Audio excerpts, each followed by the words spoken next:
നമസ്കാരം, ഞാൻ ഉമേഷ് ശിവരാമൻ. സംസ്ഥാനത്ത് 1.5 മാസത്തിലേറെ നീണ്ട ലോക്സഭാ തെരഞ്ഞെടുപ്പ് പ്രചാരണത്തിന് കുട്ടിക്കാലാശത്തോടെ തിരശ്ശീല വീണിരിക്കുകയാണ്. ഓരോ മണ്ഡലത്തിലും ശക്തമായ പോരാട്ടം എന്ന് വ്യക്തമാക്കുന്നതായിരുന്നു മുന്നണികളുടെ ശക്തി പ്രകടനം. ഇനി നിശബ്ദ പ്രചാരണമാണ്. വോട്ടെടുപ്പിന് മണിക്കൂറുകൾ മാത്രം ബാക്കി നിൽക്കെ പരമാവധി വോട്ടുകൾ ഉറപ്പിക്കാനുള്ള ശ്രമത്തിലാണ് മുന്നണികളും സ്ഥാനാർത്ഥികളും.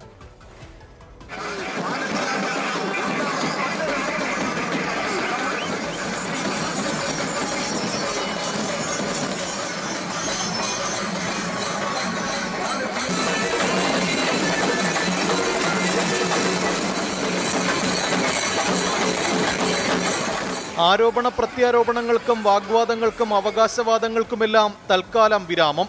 ഇനി ജനം വിലയിരുത്തും.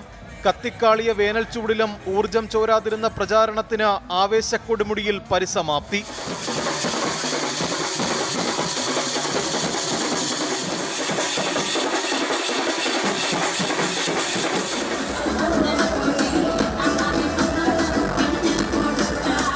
ജില്ലാ ആസ്ഥാനങ്ങളിലും മറ്റ് പ്രധാന കേന്ദ്രങ്ങളിലും പ്രചരണ കൊടിയിറക്കം.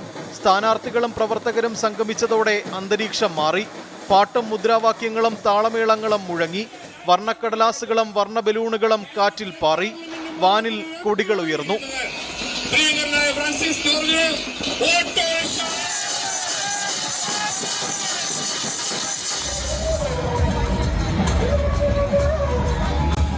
കരുത്തുകാട്ടാൻ മുന്നണികൾ മത്സരിച്ചു. മൈക്ക് അനൗൺസ്മെന്റും കുടുംബ പൊതുയോഗങ്ങളും റോഡ് ഷോകളുമായി ദിവസങ്ങൾ പിന്നിട്ട പ്രചാരണത്തിന് ഒടുവിൽ ആവേശോജ്വലമായ കൊടിയിറക്കം.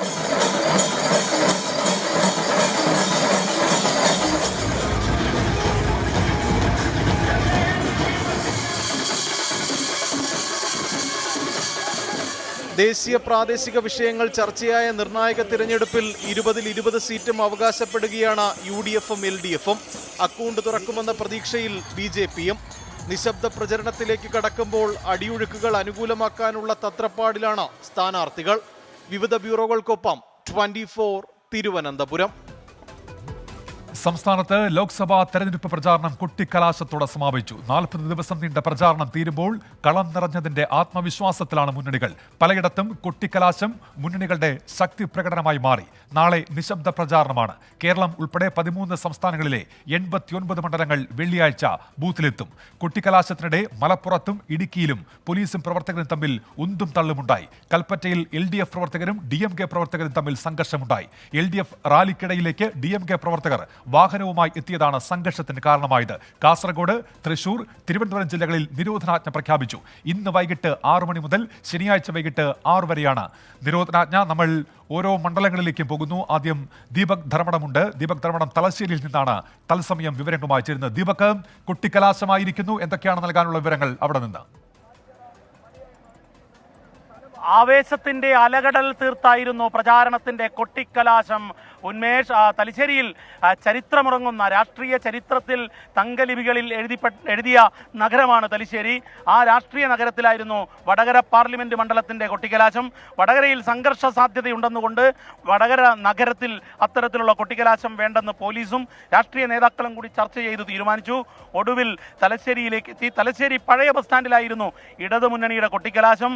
വലതു മുന്നണിയുടെ കൊട്ടിക്കലാശം പുതിയ ബസ് സ്റ്റാൻഡിലുമായിരുന്നു. ശൈലജ ടീച്ചറുടെ നേതൃത്വത്തിൽ വലിയ രീതിയിൽ പ്രവർത്തകർ ആവേശം ഇളക്കിവിട്ട് നഗരത്തിൽ റോഡ് ഷോയായി വരുന്നു. പഴയ ബസ് സ്റ്റാൻഡിലേക്ക് ടീച്ചർ എത്തുമ്പോഴേക്കും ആവേശം അതിൻ്റെ ഉച്ചസ്ഥായിയിലെത്തി. വടകര തിരിച്ചു പിടിക്കും എന്നുറക്കെ പറഞ്ഞുകൊണ്ട് ഇടതുമുന്നണി പ്രവർത്തകർ ആവേശത്തിന്റെ അലകടൽ തീർത്തുകൊണ്ടായിരുന്നു ഇവിടെ കൊട്ടിക്കലാശം. വടകര മണ്ഡലത്തിന്റെ UDF സ്ഥാനാർത്ഥിയുടെ കൊട്ടിക്കലാശം പുതിയ ബസ് സ്റ്റാൻഡിലായിരുന്നു. രണ്ടും ഒപ്പത്തിനൊപ്പം കിടപിടിക്കുന്നതായിരുന്നു. വടകര പഴയ ബസ് സ്റ്റാൻഡിൽ ചെങ്കൊടിക്കൊപ്പം പച്ചക്കൊടിയും കൂടുതൽ ഏറെയുണ്ടായി. INL-ന്റെ കൊടി, അതുപോലെ തന്നെ NCP-യുടെ കൊടി. അതായത് കൃത്യമായ ഒരു ശക്തി പ്രകടനം, ഒരു കൃത്യമായ രാഷ്ട്രീയ പോരാട്ടം. അങ്കത്തട്ടിൽ ഏറ്റവും വീറും വാശിയും വടകരയിലാണെന്ന് നമ്മൾ ആവർത്തിച്ചു പറയേണ്ടി വരും. അത്തരത്തിലുള്ള ഒരു കൊട്ടിക്കലാശം തന്നെയായിരുന്നു തലശ്ശേരിയിൽ അല്പം മുൻപ് കലാശക്കൊട്ടായി തീർന്നത്, അവസാനിച്ചത്. ഉന്മേഷ്, ദീപക് ധർമ്മടമാണ് വിവരങ്ങൾ നൽകിയത്. തലശ്ശേരിയിൽ നിന്ന് നമ്മൾ ഇനി പോകുന്നത് ആറ്റിങ്ങൽ മണ്ഡലത്തിലേക്കാണ്. അനുജ രാജേഷ് വിവരങ്ങളുമായി ഇപ്പോൾ ആറ്റിങ്ങൽ നിന്ന് ചേരുന്നുണ്ട്. അനുജ, പറയൂ. ഉന്മേഷ്, ഇപ്പോൾ ഇപ്പോൾ ദീപക് പറഞ്ഞതുപോലെ തന്നെ ആറ്റിങ്ങലിലും ഏറ്റവും ആവേശകരമായ ഒരു കൊട്ടിക്കലാശം അതാണ് കണ്ടത്. ഈ കഴിഞ്ഞ ദിവസങ്ങളിലെല്ലാം നടന്ന പ്രചാരണം അതിന്റെ അത്യാവേശം എന്ന തരത്തിലേക്ക് കൊട്ടിക്കലാശം നടക്കുന്നു. ഇപ്പോൾ പരസ്യ പ്രചാരണത്തിന് തിരശ്ശീല വീഴുന്നു. കൃത്യം 6 മണിയാകുമ്പോഴേക്കും എല്ലാം അവസാനിപ്പിച്ചുകൊണ്ട് ഇവിടെ നിന്ന് അണികൾ മടങ്ങിപ്പോകുന്ന കാഴ്ചയാണ് നമ്മൾക്ക് കാണാൻ കഴിയുന്നത്. എല്ലാവരും മടങ്ങിപ്പോകുന്നു. വാഹനങ്ങളെല്ലാം അവർ തിരികെ കൊണ്ടുപോവുകയാണ്. ഇവിടെ 2 സ്ഥാനാർത്ഥികളാണ് ഇന്നിപ്പോൾ ഈ കൊട്ടിക്കലാശത്തിൽ പങ്കെടുത്തത്. അത് വി മുരളീധരനും അഡ്വക്കേറ്റ് വി ജോയിയുമാണ്. അടൂർ പ്രകാശ് കൊട്ടിക്കലാശത്തിന് എത്തിയിരുന്നില്ല. 2 സ്ഥാനാർത്ഥികളും ക്രെയിനിൽ ഉയർന്നു പൊങ്ങുന്ന കാഴ്ച, ഒപ്പം തന്നെ വർണ്ണ ബലൂണുകൾ, അങ്ങനെ എല്ലാ 3 പാർട്ടികളുടെയും കൊടികൾ, ഇങ്ങനെ വളരെ ആവേശം നിറഞ്ഞ അണികൾ അവർ മുദ്രാവാക്യം മുഴക്കുന്നു. അങ്ങനെ നമ്മൾ കണ്ട കാഴ്ച ഈ കഴിഞ്ഞ നാളുകളിലെല്ലാം നടന്ന വിവിധ വിഷയങ്ങൾ ഉന്നയിച്ചുകൊണ്ട് നടന്ന ഏറ്റവും കടുത്ത പ്രചാരണം അതിന്റെ പരിസമാപ്തി എന്ന തരത്തിലേക്കാണ് കച്ചേരി നട ജംഗ്ഷനിലേക്ക് ഇന്ന് സ്ഥാനാർത്ഥികൾ എത്തിച്ചേർന്നത്, അണികൾ എത്തിച്ചേർന്നത്. രാഷ്ട്രീയ ചരിത്രം പറയാനുള്ള ഇന്ദിരാഗാന്ധിയും ജ്യോതി ബസുവും BT രണദേവയും ഒക്കെ എത്തി പ്രസംഗിച്ചിട്ടുള്ള അത്രയ്ക്ക് പാരമ്പര്യമുള്ള ഈ കച്ചേരി നട ഒരല്പസമയം മുൻപ് വരെ ജനനിബിഡമായിരുന്നു. ഇപ്പോൾ ഇത് ആളൊഴിയുകയാണ്. ഈ ആളൊഴിഞ്ഞ പൂരപ്പറമ്പ് എന്നൊക്കെ പറയുന്നത് പോലെ അല്പസമയം കൂടി കഴിയുമ്പോൾ ആ തരത്തിലേക്കാകും. ഇനി നാളെ നിശബ്ദ പ്രചാരണമാണ്. ഇവിടെ ഒട്ടേറെ വോട്ടർമാർ ഈ കാഴ്ചയ്ക്ക് സാക്ഷ്യം വഹിക്കാൻ എത്തിയിരുന്നു. അവർ അവരുടെ മനസ്സിൽ എന്താണ് ചെയ്യാൻ പോകുന്നത് അത് മറ്റന്നാൾ അവർ പോളിംഗ് ബൂത്തിലേക്ക് പോകുമ്പോൾ അവർ ചെയ്തിരിക്കും. എന്താണ് അവർ ഉറപ്പിച്ചു വെച്ചത് മനസ്സിലെന്നുള്ളത് അറിയണമെങ്കിൽ ജൂൺ 4 വരെ കാത്തിരിക്കണം. ഇനിയും ആരെങ്കിലും എന്തെങ്കിലും ഉറപ്പിക്കാൻ ബാക്കിയുണ്ടെങ്കിൽ അത് നാളെ നമ്മളുടെ സ്ഥാനാർത്ഥികൾ നേരിൽ കണ്ടുമൊക്കെയുള്ള നിശബ്ദ പ്രചാരണത്തിലേക്ക് കടക്കും. ഏതായാലും അത്യന്തം ആവേശകരമായ ഒരു കൊട്ടിക്കലാശം, അതിനാണ് ആറ്റിങ്ങലിലെ കച്ചേരി നട സാക്ഷ്യം വഹിച്ചത്. ഉമേഷ്. അനുജ രാജേഷാണ് ആറ്റിങ്ങിൽ നിന്നുള്ള വിവരങ്ങൾ നൽകിയത്. നമ്മൾ ഇനി തൃശ്ശൂരിലേക്കാണ് പോകുന്നത്. തൃശ്ശൂരിൽ നിന്ന് KR ഗോപികൃഷ്ണൻ ചേരുന്നുണ്ട്. തൃശ്ശൂരിൽ വലിയ പോരാട്ടം, അത് കൊട്ടിക്കലാശത്തിലും പ്രതിഫലിച്ചു. എന്തൊക്കെയാണ് വിവരങ്ങൾ ഗോപികൃഷ്ണൻ? ഡോക്ടർ ഉന്മേഷ്, തൃശ്ശൂർ പൂരത്തിന് കൊടിയിറങ്ങിയ ഇവിടെ വടക്കുന്നാഥിൻ്റെ തെക്കേ നടയ്ക്ക് മുന്നിൽ ഇന്ന് മറ്റൊരു കൊടിപൂരമാണ് നമ്മൾ കണ്ടത്. 3 മുന്നണികളും അവരുടെ ശക്തി പ്രകടനമാക്കി മാറ്റി ഈ ആവേശ കാഴ്ച നിറച്ച കൊട്ടിക്കലാശം. 3 മുന്നണികളും ഒരുപോലെ വിജയപ്രതീക്ഷ വെച്ച് പുലർത്തുന്ന തൃശ്ശൂരിൽ ആരാണ് ജയിക്കാൻ പോകുന്നത് എന്നതിൽ അപ്രവചനീയത ഇപ്പോഴും നിലനിൽക്കുന്നു. 3 മുന്നണികളും അവരുടെ കരുത്ത് തെളിയിക്കുന്ന, അവരുടെ ആവേശം തെളിയിക്കുന്ന ഈ 1.5 മാസക്കാലത്തെ അവരുടെ സുശക്തമായ പ്രചണ്ഡമായ പ്രചാരണത്തിന് പരിസമാപ്തി കുറിക്കുന്ന, അതിന് തിരശ്ശീല വീഴുന്ന ഈ നിമിഷങ്ങളിൽ ഏറ്റവും അധികം ആവേശം നിറച്ചുകൊണ്ട് ആർപ്പുവിളികളോട് കൂടിയായിരുന്നു 3 മുന്നണികളും അവരുടെ ഈ കൊട്ടിക്കലാശത്തിലേക്ക് എത്തിയത്. ആദ്യം എത്തിയത് UDF സ്ഥാനാർത്ഥി K മുരളീധരനായിരുന്നു. UDFിന്റെ ഒരു വലിയ വാഹന ജാഥയായി, അതൊരു റോഡ് ഷോ ആയി K മുരളീധരൻ കടന്നുപോയി. തൊട്ടു പിന്നാലെ ഇടതുമുന്നണി സ്ഥാനാർത്ഥി അഡ്വക്കേറ്റ് VS സുനിൽകുമാർ കൊടി തോരണങ്ങളോടുകൂടി, ആർപ്പുവിളികളോടുകൂടി, ആഘോഷത്തോടുകൂടി, ഉത്സവ പ്രതീതി ജനിപ്പിച്ചുകൊണ്ടായിരുന്നു ഇടതുമുന്നണി സ്ഥാനാർത്ഥി അഡ്വക്കേറ്റ് VS സുനിൽകുമാർ എത്തിയത്. അതിന് തൊട്ടു പിന്നാലെ തന്നെ അധികം വൈകാതെ തന്നെ NDA സ്ഥാനാർത്ഥി സുരേഷ് ഗോപിയും റോഡ് ഷോയായി ആർപ്പുവിളികളോടുകൂടി ആവേശം നിറച്ചുകൊണ്ട് ഇവിടെ എത്തിച്ചേർന്നു. അങ്ങനെ 3 മുന്നണികളും അവരുടെ ആവേശം ഇവിടെ പൂർത്തിയായിരിക്കുന്നു. ഈ പരസ്യ പ്രചാരണത്തിന്റെ മണിക്കൂറുകൾ പൂർത്തിയായതോടുകൂടി നമുക്കറിയാം, ഈ കേരളത്തിൽ നിരോധനാജ്ഞ പ്രഖ്യാപിച്ച 4 ജില്ലകളിൽ പെടുന്ന ഒന്നാണ് തൃശ്ശൂർ. സാധാരണ നിലയിൽ ഒറ്റയിടത്താണ് ഈ 3 മുന്നണികൾക്കുമുള്ള കലാശപ്പോര് ഒരുക്കാറുള്ളത്. പക്ഷേ ഇത്തവണ തൃശ്ശൂരിൽ പ്രത്യേക സുരക്ഷാ സംവിധാനങ്ങളുടെ ഭാഗമായി 3 ഇടങ്ങളിലേക്ക് അത് മാറ്റിയിരുന്നു. പൂരവുമായി ബന്ധപ്പെട്ട വിവാദങ്ങളൊക്കെ നിലനിൽക്കുന്ന സാഹചര്യത്തിൽ മറ്റ് അനിഷ്ട സംഭവങ്ങളൊന്നും ഉണ്ടാകാതിരിക്കാൻ വേണ്ടിയുള്ള പ്രത്യേകമായ കരുതലും ശ്രദ്ധയും മുൻകരുതലും ഒക്കെ പോലീസിന്റെ ഭാഗത്ത് നിന്നുണ്ടായിരുന്നു. 3 ഇടങ്ങളിലും ബാരിക്കേഡുകൾ വെച്ച് തിരിച്ച ശേഷമാണ് 3 മുന്നണികൾക്കും ഈ കലാശപ്പോരിലേക്ക് എത്താനുള്ള സംവിധാനം ഒരുക്കിയത്. അങ്ങനെ ആഘോഷമായി, നമുക്കറിയാം തൃശ്ശൂർ ഉത്സവങ്ങളുടെ നാടാണ്, പൂരാവേശത്തിന്റെ നാടാണ്, പൂരപ്രേമികളുടെ നാടാണ്. ഇവിടെ മറ്റൊരു കൊടിപ്പൂരം ഇവിടെ അരങ്ങേറുന്നതാണ് നമ്മൾ കണ്ടത്. 24-ലൂടെ പ്രേക്ഷകർ അത് ആകാശ കാഴ്ചകളായി കണ്ടു കാണും. 3 മുന്നണികളും അവരുടെ കൊടിതോരണങ്ങൾ, അതോടൊപ്പം തന്നെ അവരുടെ ആർപ്പുവിളികൾ, അവരുടെ വാഗ്ദാനങ്ങൾ, അവരുടെ സ്ഥാനാർത്ഥികളുടെ കൈവീശി കാണിക്കൽ, അതിന് പുറമെ വെടിക്കെട്ട്, അങ്ങനെ എല്ലാ തരത്തിലും ആവേശം വാരി വിതറിക്കൊണ്ടുള്ള ഒരു വർണ്ണ കാഴ്ചയായിരുന്നു തൃശ്ശൂരിൽ. നമുക്കറിയാം ഏറ്റവും വലിയ ആവേശപ്പോര് നടക്കുന്ന തൃശ്ശൂരിൽ 20 ലോക്സഭാ മണ്ഡലങ്ങളിൽ അപ്രവചനീയത ഏറ്റവും നിലനിൽക്കുന്ന ശക്തമായ പോരാട്ടവും വാശിയേറിയ പോരാട്ടവും നടക്കുന്ന തൃശ്ശൂരിൽ ഇപ്പോഴും അപ്രവചനീയമായി തന്നെ അതിൻ്റെ ജയസാധ്യതകളെ കുറിച്ച് പറയാൻ പറ്റാത്ത സാഹചര്യമാണ് തൃശ്ശൂരുള്ളത്. അത് കൃത്യമായി നിലനിൽക്കുന്നതായിരുന്നു ഇന്നത്തെ കലാശപ്പോരിൽ കണ്ട ആവേശവും. ഏതായാലും ഈ കലാശപ്പോരിൽ അത് കാണാനെത്തിയ, ഈ വർണ്ണക്കാഴ്ചകൾ ആസ്വദിക്കാൻ എത്തിയ നാട്ടുകാർ ഇതേ ആവേശത്തിൻ്റെ ഭാഗമായി അവരും പറയുന്നത് ഇത് ആരാണ് ജയിക്കുക, ആർക്കാണ് ഇവിടെ സാധ്യത എന്ന് പറയാൻ പറ്റാത്ത അത്രയും കടുത്ത പോരാട്ടം തൃശ്ശൂരിൽ നിൽക്കുന്നു എന്നുള്ളതാണ്.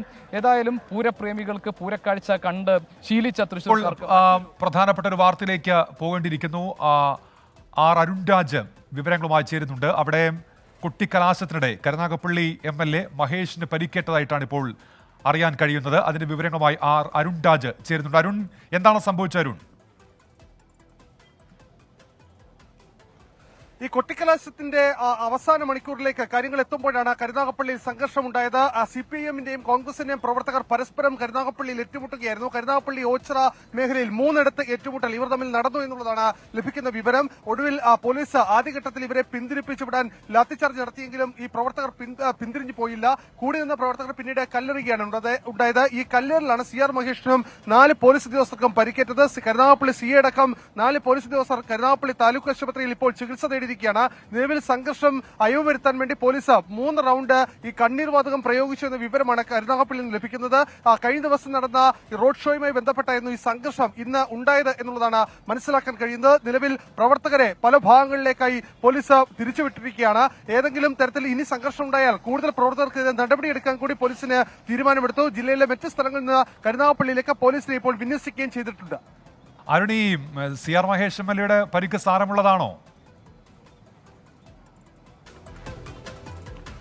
CR മഹേഷിന് കല്ലേറിൽ നെഞ്ചത്താണ് പരിക്കേറ്റത്. പക്ഷേ മറ്റ് ആരോഗ്യ പ്രശ്നങ്ങളില്ല എന്നുള്ളതാണ് നിലവിൽ ലഭിക്കുന്ന വിവരം. പ്രാഥമിക ചികിത്സയ്ക്കായി CR മഹേഷ് MLAയും കരുനാഗപ്പള്ളി താലൂക്ക് ആശുപത്രിയിൽ പ്രവേശിപ്പിച്ചിട്ടുണ്ട്. CPM പ്രവർത്തകർക്കും പരിക്കേറ്റിട്ടുണ്ട് എന്ന വിവരം ലഭിക്കുന്നു. പക്ഷേ ഇക്കാര്യത്തിൽ CPMന്റെ ഭാഗത്തുനിന്നോ അല്ലെങ്കിൽ മറ്റേതെങ്കിലും തരത്തിൽ നിന്നോ ഔദ്യോഗികമായ സ്ഥിരീകരണം ലഭിച്ചിട്ടില്ല.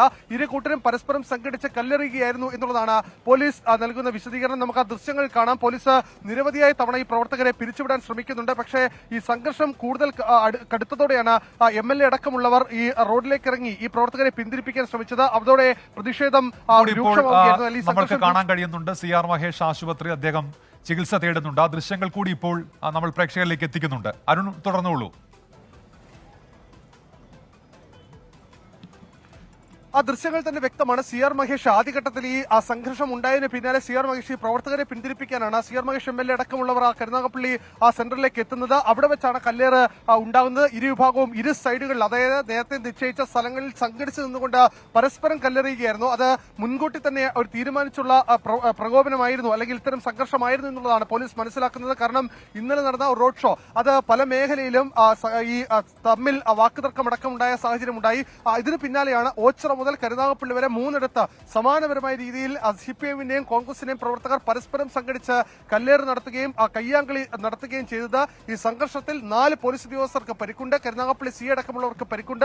എന്തായാലും ഈ പരിക്ക് ആരുടെയും സാരമുള്ളതല്ല എന്നുള്ളതാണ് ലഭിക്കുന്ന വിവരം. എന്തായാലും കൂടുതൽ പോലീസ് ഉദ്യോഗസ്ഥർ ഇപ്പോൾ സ്ഥലത്തെത്തിയിട്ടുണ്ട്. സ്ഥലത്ത് സംഘർഷ സാധ്യതകൾ ഒഴിവാക്കാനുള്ള നടപടികൾ പോലീസ് ആരംഭിച്ചു എന്നുള്ളതാണ് ഉന്നത പോലീസ് ഉദ്യോഗസ്ഥർ വ്യക്തമാക്കുന്നത്. നിലവിൽ ഈ 3 റൗണ്ട് ടിയർ ഗ്യാസ് പോലീസ് ആദ്യഘട്ടത്തിൽ തന്നെ പ്രയോഗിച്ചിരുന്നു. ഈ കണ്ണീർ വാതകം പ്രയോഗിച്ചതിന് പിന്നാലെയാണ് പ്രവർത്തകർ പല ഭാഗത്തായി പിന്തിരിഞ്ഞു പോയത്. നിലവിൽ കൂടുതൽ പ്രവർത്തകർ ഈ പല മേഖലയിൽ നിന്ന് സംഘടിച്ചെത്തിയാൽ അവർക്കെതിരെ അറസ്റ്റ് അടക്കമുള്ള നടപടി കൈക്കൊള്ളാനാണ് പോലീസ് എടുത്തിരിക്കുന്ന തീരുമാനവും. കരുനാഗപ്പള്ളി MLA CR മഹേഷിനാണ് പരിക്ക് പറ്റിയത്. കുട്ടിക്കലാശത്തിനിടെ CPIM പ്രവർത്തകരുമായി സംഘർഷം ഉണ്ടാവുകയായിരുന്നു. അദ്ദേഹത്തിന്റെ പരിക്ക് സാരമുള്ളതല്ല എന്നാണ് ഇപ്പോൾ അവിടെ നിന്ന് അരുൺ രാജ് റിപ്പോർട്ട് ചെയ്യുന്നത്. 4 പോലീസ് ഉദ്യോഗസ്ഥർക്കും ഈ സംഘർഷവുമായി ബന്ധപ്പെട്ട് പരിക്കേറ്റിട്ടുണ്ട്. വീണ്ടും വാർത്തയിലേക്ക്. കരുനാഗപ്പള്ളിയിൽ കുട്ടിക്കലാശത്തിനിടെ സംഘർഷമുണ്ടായി എന്നുള്ള വാർത്ത നമ്മൾ നൽകിയിരുന്നു. തൊട്ടുപിന്നാൽ ഇപ്പോൾ പത്തനാപുരത്ത് LDF UDF കയ്യാങ്കളി എന്നുള്ള വാർത്ത വരുന്നുണ്ട്. അതിന്റെ വിശദാംശങ്ങളിലേക്ക് അല്പസമയത്തിനകം നമ്മൾ എത്തും. ശ്രീകാന്ത് ഇപ്പോൾ എറണാകുളത്തെ വിവരങ്ങളുമായി തത്സമയം ചേരുന്നുണ്ട്. ശ്രീകാന്ത്, കുട്ടിക്കലാശം പൂർത്തിയായിരിക്കുന്നു. എറണാകുളത്ത് നൽകാനുള്ള വിവരങ്ങൾ എന്തൊക്കെ? ഇത്രയധികം ദിവസം നീണ്ടുനിന്ന, ഏതാണ്ട് ഒരു 10-40 ദിവസത്തോളം നീണ്ടുനിന്ന തെരഞ്ഞെടുപ്പ് പ്രചാരണത്തിനൊടുവിൽ കുട്ടിക്കലാശം ആവേശപൂർവ്വം അവസാനിച്ചിരിക്കുന്നു. ഇനി നിശബ്ദ പ്രചാരണത്തിന്റെ ദിവസമാണ്. നാളെ രാഷ്ട്രീയ പാർട്ടികൾ, സ്ഥാനാർത്ഥികൾ എല്ലാവരും തന്നെ നിശബ്ദ പ്രചരണത്തിലേക്ക് കടക്കും. എറണാകുളത്ത് 3 ഇടങ്ങളിലായാണ് ഈ കുട്ടിക്കലാശം ഒരുക്കിയിരുന്നത്. അതായത് എന്തെങ്കിലും തരത്തിലുള്ള പ്രശ്നങ്ങൾ ഉണ്ടാകാതിരിക്കാനുള്ള സംവിധാനം പോലീസ് ഒരുക്കിയിരുന്നു. പാലാരിവട്ടത്ത് LDFന്റെയും ടൗൺ ഹാളിന് സമീപം UDFന്റെയും മാധവ ഫാർമസിക്ക് സമീപം NDAയുടെയും കുട്ടിക്കലാശം നടന്നു. ആവേശപൂർവ്വം ജനാധിപത്യ വിശ്വാസികളായ ജനങ്ങളും പ്രവർത്തകരും ഒക്കെ തന്നെ അതിൽ 3 മുന്നണികളുടെയും കുട്ടിക്കലാശത്തിൽ പങ്കെടുക്കുകയും ചെയ്തിട്ടുണ്ട്. നാളെ ഒരു ദിവസം ഇനി നിശബ്ദ പ്രചാരണത്തിന്റെ ദിവസമാണ്. വീടുകൾ തോറും കയറിയിറങ്ങും, വോട്ടർമാരെ നേരിട്ട് കാണാനുള്ള ശ്രമം നടത്തും, പ്രധാനപ്പെട്ട വ്യക്തികളെ കാണാൻ പോകും. അതോടൊപ്പം തന്നെ വിവിധ സമുദായ സംഘടനകളെ അടക്കം പോയി കാണേണ്ടതുണ്ട്. സ്ഥാനാർത്ഥികൾക്കും രാഷ്ട്രീയ പാർട്ടി നേതാക്കൾക്കും അതൊക്കെയാണ് ഇനി നടക്കാൻ പോകുന്നത്. മറ്റന്നാൾ പോളിംഗ് ബൂത്തിലേക്ക് നീങ്ങുകയും ചെയ്യും. എറണാകുളത്തെ സംബന്ധിച്ച് വലിയ ആത്മവിശ്വാസത്തിലാണ് UDF ഇപ്പോൾ മുന്നോട്ട് പോകുന്നത്. കഴിഞ്ഞ തവണത്തെ 1,69,000 എന്ന ഭൂരിപക്ഷം അത് ഉയർത്തും എന്നവർ പറയുന്നു. പക്ഷേ നേരത്തെ 3 തവണ LDF-നെ പിന്തുണച്ച പാരമ്പര്യമുണ്ട്. ഈ മണ്ഡലത്തിന് 4ാം തവണ KJ ഷൈനിലൂടെ ഒരു തിരിച്ചുവരവ് പ്രതീക്ഷിക്കുന്നുണ്ട് LDF. ഈ സ്ഥലത്ത് തന്നെ താമസക്കാരനും തൃപ്പൂണിത്തറ നിയമസഭാ മണ്ഡലത്തിൽ മത്സരിച്ച് വലിയ തോതിൽ വോട്ട് പിടിക്കുകയും ചെയ്ത ഡോക്ടർ KS രാധാകൃഷ്ണനിലൂടെ ശക്തമായ മത്സരം കാഴ്ചവെക്കാനാകുമെന്ന് BJPയും കണക്കുകൂട്ടുന്നു, NDAയും കണക്കുകൂട്ടുന്നു. കാത്തിരുന്ന് കാണാം മറ്റന്നാൾ എന്താണ് ജനവിധി ഉണ്ടാകുക എന്നുള്ളത്. ജനങ്ങൾ ഏത് രീതിയിൽ ചിന്തിക്കുന്നു എന്നുള്ളത് മറ്റന്നാൾ വരെ നമ്മൾ കാത്തിരിക്കേണ്ടി വരും. അവരാണ് ഏറ്റവും ഒടുവിലായി തീരുമാനിക്കേണ്ടത്. എന്തായാലും ആവേശപൂർവ്വം തങ്ങൾ നിർവഹിക്കാനുള്ള കാര്യങ്ങൾ രാഷ്ട്രീയ പാർട്ടികൾ ചെയ്തിരിക്കുന്നു. കൊട്ടിക്കലാശം പൂർണ്ണമായി അവസാനിച്ചു. എസ് ശ്രീകാന്താണ് എറണാകുളത്തെ വിവരങ്ങൾ നൽകിയത്, കുട്ടിക്കലാശം സംബന്ധിച്ച് വിവരങ്ങൾ നൽകിയത്. നമ്മൾ അരുൺ രാജിലേക്ക് പോകുന്നു. പത്തനാപുരത്ത് ഈ കുട്ടിക്കലാശത്തിനിടെ LDF UDF കയ്യാങ്കളി ഉണ്ടായ വാർത്ത അരുൺ രാജ് ഇപ്പോൾ റിപ്പോർട്ട് ചെയ്യുന്നുണ്ട്. അരുൺ, എന്താണ് നൽകാനുള്ള വിവരങ്ങൾ? വലിയ സംഘർഷമാണ് ഉണ്ടായത് അവിടെ. പത്തനാപുരത്ത് ഈ കലാശക്കൊട്ടിന്റെ സമാപനം നടക്കുന്നതിനിടയിലാണ് സംഘർഷം ഉണ്ടായത്. ഇതിൽ സംഘർഷത്തിന് ഇടയിലേക്ക് നയിച്ച കാരണം ഈ ഉച്ചഭാഷണി നിർത്തണമെന്നാവശ്യപ്പെട്ടായിരുന്നു തർക്കമുണ്ടായത്. ഈ തർക്കം ഒടുവിൽ കയ്യാങ്കളിയിലേക്ക് കലാശിക്കുകയായിരുന്നു. ഒടുവിൽ പോലീസ് ഇടപെട്ടാണ് ഇരു കൂട്ടരെയും ശാന്തരാക്കി വിട്ടത്. 6 മണി കഴിഞ്ഞ് ഉച്ചഭാഷണി ഉപയോഗിക്കാൻ കഴിയില്ല എന്ന നിലപാട് ഇരു പാർട്ടിക്കാരും സ്വീകരിച്ചു. ഒരു UDF പ്രവർത്തകർ സ്വീകരിച്ചു. പക്ഷേ ഇത് LDF പ്രവർത്തകർ നിരാകരിച്ചതോടെയാണ് തമ്മിൽ സംഘർഷം ഉണ്ടായത്. ഒടുവിൽ ഈ പോലീസ് ഇടപെട്ട് ഈ സംഘർഷത്തിൽ ഇപ്പോൾ അയവുവരികയും ഇരു കൂട്ടരെയും വിവിധ ഇടങ്ങളിലേക്കായി മാറ്റുകയും ചെയ്തിട്ടുണ്ട്. നിലവിൽ ഈ പത്തനാപുരത്ത് സംഘർഷ സാധ്യത മാറി നിൽക്കുന്നു എന്നുള്ളതാണ് അവിടെ നിന്ന് ലഭിക്കുന്ന വിവരം. അരുണ്, നേരത്തെ കരുനാഗപ്പള്ളിയിൽ അവിടെ പോലീസുകാർക്ക് ഉൾപ്പെടെ പരിക്കേറ്റിട്ടുണ്ടോ? ഈ CR മഹേഷ് MLAക്ക് പരിക്കേറ്റ സംഘർഷത്തിൽ അതിന്റെ വിവരങ്ങൾ കൂടി അരുൺ.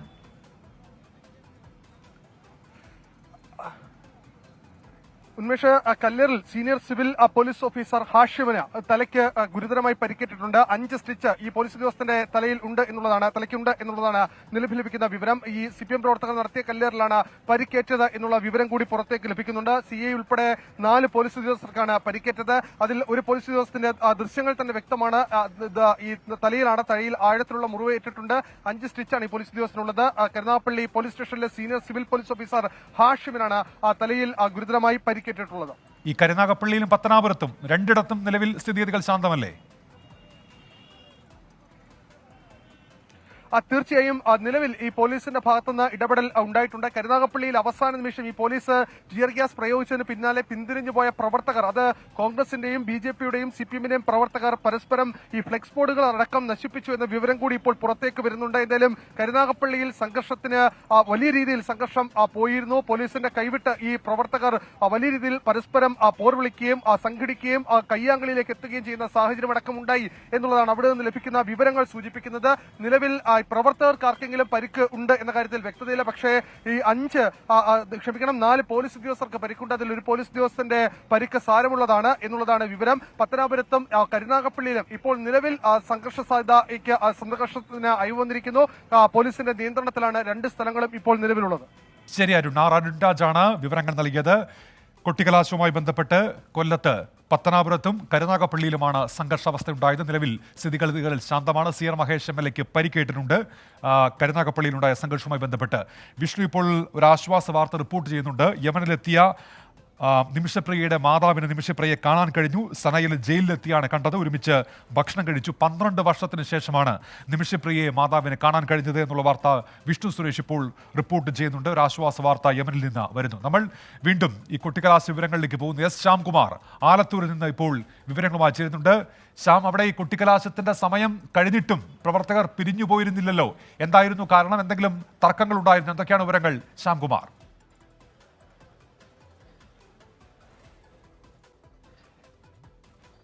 ഉന്മേഷ, കൊട്ടിക്കലാശത്തിന്റെ സമയം കഴിഞ്ഞ ശേഷവും ഇരുവിഭാഗവും പരസ്പരം മുഖത്തോട് നോക്കി നിൽക്കുന്ന ഒരു സ്ഥിതി ഉണ്ടായിരുന്നു. കാരണം ആദ്യം ഇടതുപക്ഷത്തിന്റെ ഭാഗത്ത് നിന്ന് ചില കൂകിവിളികൾ ഉണ്ടായി. ഉടനെ തിരിച്ച് കോൺഗ്രസ് പ്രവർത്തകരും അതോടുകൂടി പ്രതികരിച്ചു. ഇതോടുകൂടി സ്ഥാനാർത്ഥിയായ രമ്യ ഹരിദാസും വാഹനത്തിൽ നിന്ന് ഇറങ്ങാൻ തയ്യാറായില്ല. പോലീസ് DYSP പലതവണ ആവശ്യപ്പെട്ടിട്ടും 2 പ്രവർത്തകർ അവിടെ തന്നെ നിന്നു. ഒടുവിൽ ഇലക്ഷൻ കമ്മീഷന് ഈ ദൃശ്യങ്ങൾ എടുത്ത് നൽകും, തെരഞ്ഞെടുപ്പിന്റെ കൊട്ടിക്കലാശ സമയം കഴിഞ്ഞിട്ടും പിരിഞ്ഞു പോകാത്തതിന്റെ ദൃശ്യങ്ങൾ നൽകുമെന്ന് പോലീസ് കർശന നിലപാടെടുത്തതോടെയാണ് പ്രവർത്തകർ പിരിഞ്ഞു പോകാൻ തയ്യാറായത്. ഏതായാലും കൂടി നിന്ന പ്രവർത്തകരെല്ലാം ഇപ്പോൾ പിരിഞ്ഞു പോയിട്ടുണ്ട്. പോലീസ് നഗരത്തിൽ പട്രോളിംഗ് നടത്തുന്നുണ്ട്. പൂർണ്ണമായും പ്രവർത്തകർ പിരിഞ്ഞുപോയി. ശ്യാമ, ശബ്ദം അത് ചെറുതായി മുറിഞ്ഞു പോകുന്നുണ്ട്, അതുകൊണ്ട് ഇടപെടുകയാണ്. ഏതായാലും ആലത്തൂരിൽ കുട്ടിക്കലാശത്തിന് ശേഷവും പ്രവർത്തകർ പിരിഞ്ഞു പോയിരുന്നില്ല. പിന്നീട് പോലീസ് കർശന നിർദ്ദേശം നൽകി. അതിനെ തുടർന്നാണ് പ്രവർത്തകർ പിരിഞ്ഞു പോയത് എന്നാണ് എസ് ശ്യാംകുമാർ അവിടെ നിന്ന് റിപ്പോർട്ട് ചെയ്യുന്നത്. നമ്മളിനി പോകുന്നത് മലപ്പുറത്തേക്കാണ്. ഷഹദ് റഹ്മാൻ മലപ്പുറത്തെ വിവരങ്ങളുമായി ഇപ്പോൾ ചേരുന്നുണ്ട്. ഷഹദ്, നമ്മൾ ആ ദൃശ്യങ്ങളിൽ കണ്ടതാണ് എത്രത്തോളം ആവേശമുണ്ടായിരുന്നു കുട്ടിക്കലാശത്തിൽ മലപ്പുറത്തെ എന്നുള്ളത്. എന്തൊക്കെയാണ് വിവരങ്ങൾ ഷഹദ്?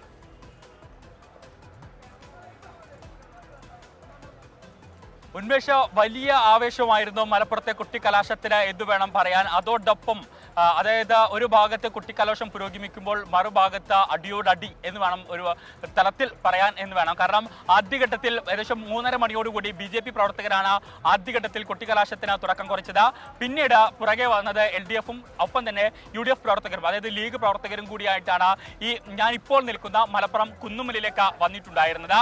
ആദ്യഘട്ടത്തിൽ ഇവർക്ക് നിശ്ചയിച്ച പ്രകാരം, അതായത് ബാരിക്കേഡ് വെച്ച് ഓരോരുത്തർക്കും 3 വിഭാഗങ്ങൾക്കും ഓരോരോ സ്ഥലങ്ങൾ നിശ്ചയിച്ചിട്ടുണ്ടായിരുന്നു. ആ സ്ഥലത്ത് മാത്രമേ കുട്ടിക്കലാശം അനുവദിക്കുകയുള്ളൂ എന്ന് നേരത്തെ തന്നെ ജില്ലാ പോലീസ് മേധാവിയും ഒപ്പം തന്നെ ജില്ലാ കളക്ടറും കഴിഞ്ഞ ദിവസം വാർത്താ സമ്മേളനം വിളിച്ച് അറിയിപ്പ് നൽകിയതുമാണ്. അതോടൊപ്പം തന്നെ ഇതിന് മുന്നോടിയായിട്ട് തന്നെ, അതായത് തെരഞ്ഞെടുപ്പിന് മുന്നോടിയായി അല്ലെങ്കിൽ കുട്ടിക്കലാശത്തിന് മുന്നോടിയായി സംയുക്തമായിട്ട് മുഴുവൻ രാഷ്ട്രീയ പാർട്ടികളുടെ യോഗം വിളിച്ചിട്ടുണ്ടായിരുന്നു. ആ ഘട്ടത്തിലും ഇത്തരത്തിൽ ഇതുമായി ബന്ധപ്പെട്ടുള്ള നിയന്ത്രണങ്ങൾ കൃത്യമായിട്ട് രാഷ്ട്രീയ പാർട്ടികളെ അറിയിച്ചിട്ടുണ്ടായിരുന്നു. എന്നാൽ ആ നിയന്ത്രണങ്ങളൊക്കെ തന്നെ പാടെ കാറ്റിൽ പറത്തി അതെല്ലാം തന്നെ പോയി മറിച്ച് എല്ലാവരും ഒരേ സ്വരത്തിൽ അല്ലെങ്കിൽ ഒരേപോലെ ഞാനിപ്പോൾ നിൽക്കുന്ന ഈ കുന്നുമ്മലിലെ മനോരമ ജംഗ്ഷനിലേക്ക് ഇരച്ച് വരികയായിരുന്നു എന്നുള്ളതാണ് ഏറ്റവും പ്രധാനപ്പെട്ട കാര്യം. അതുമായി ബന്ധപ്പെട്ട്, അതായത് ഈ സ്ഥലത്തിലെ തർക്കവുമായി ബന്ധപ്പെട്ട അല്ലെങ്കിൽ അനുവദിച്ച സ്ഥലവുമായി ബന്ധപ്പെട്ട തർക്കം അത് പിന്നീട് സംഘർഷങ്ങളിലേക്ക് വഴിമാറുകയായിരുന്നു. ഒരു തവണ പോലീസ് ലാത്തി വീശി പല ഘട്ടങ്ങളിൽ പ്രവർത്തകരും പോലീസും തമ്മിൽ ഒന്നും തള്ളും അതുപോലെ തന്നെ ഏറ്റുമുട്ടലും ഉണ്ടാകുന്ന സാഹചര്യം ഉണ്ടായി. ലീഗ് പ്രവർത്തകരും ഒപ്പം തന്നെ CPM പ്രവർത്തകരും തമ്മിൽ ഏറ്റുമുട്ടുന്ന സാഹചര്യം ഉണ്ടായി. അങ്ങനെ ചില രീതിയിലെങ്കിലും ചില അനിഷ്ട സംഭവങ്ങൾ ഉണ്ടായി എന്നത് ഒഴിച്ചു നിർത്തി കഴിഞ്ഞാൽ പിന്നീട് വലിയ ആവേശം നിറഞ്ഞ അല്ലെങ്കിൽ വീറും വാശിയും നിറഞ്ഞ കൊട്ടിക്കലാശമായിരുന്നു മലപ്പുറത്തെ ഈ മണ്ണിൽ ഉണ്ടായിരുന്നത് എന്നുള്ളത് എടുത്തു പറയേണ്ടതാണ്. കാരണം ഏറ്റവും നൂതന സാങ്കേതിക വിദ്യകൾ ഉപയോഗിച്ചുള്ള കൊട്ടിക്കലാശം എന്ന് വേണം ഇത്തവണത്തെ കൊട്ടിക്കലാശത്തെ പറയാൻ എന്നുള്ളതാണ്. കാരണം വർണ്ണാഭമായിരുന്നു എന്ന് വേണം പറയാൻ. കാരണം തൃശ്ശൂർ പൂരത്തിന് ശേഷം വലിയൊരു പൂരാവേശം മലപ്പുറത്തെ ഈ കുന്നുമ്മൽ മണ്ണിൽ കാണാൻ സാധിച്ചു എന്നുള്ളത് എടുത്തു പറയേണ്ടതാണ്. കാരണം ഞാൻ അല്പം മുമ്പ് പറഞ്ഞതുപോലെ തന്നെ ഒരു ഭാഗത്തെ കൊട്ടിക്കലാശത്തിന്റെ ആവേശം നടക്കുമ്പോൾ മറുഭാഗത്ത് തല്ലുമാല എന്ന് വേണം നമുക്ക് പറയാൻ. പക്ഷേ എങ്കിൽ പോലും വളരെ രസകരമായിരുന്നു എന്ന് വേണം പറയാൻ. കാരണം സ്ഥാനാർത്ഥികളുടെ പാട്ട്, അതോടൊപ്പം തന്നെ വാദ്യമേളങ്ങൾ, അതോടൊപ്പം തന്നെ ഇപ്പോൾ നമ്മൾ ഈ നിലത്ത് കാണുന്ന വർണ്ണക്കടലാസുകൾ, ഇതെല്ലാം ഉപയോഗിച്ച പരമാവധി കൊട്ടിക്കലാശം വർണ്ണാഭമാക്കിയിരുന്നു എന്നുള്ളതാണ് ഏറ്റവും പ്രധാനപ്പെട്ട കാര്യം. അതോടൊപ്പം തന്നെ ഇപ്പോൾ നമുക്ക് വളരെ ഒരു നല്ല കാഴ്ച കൂടി കാണാൻ സാധിക്കും എന്നുള്ളതാണ്. ഇപ്പോൾ നമുക്ക് ഈ നിലത്ത് കിടക്കുന്ന ഈ വർണ്ണക്കടലാസുകൾ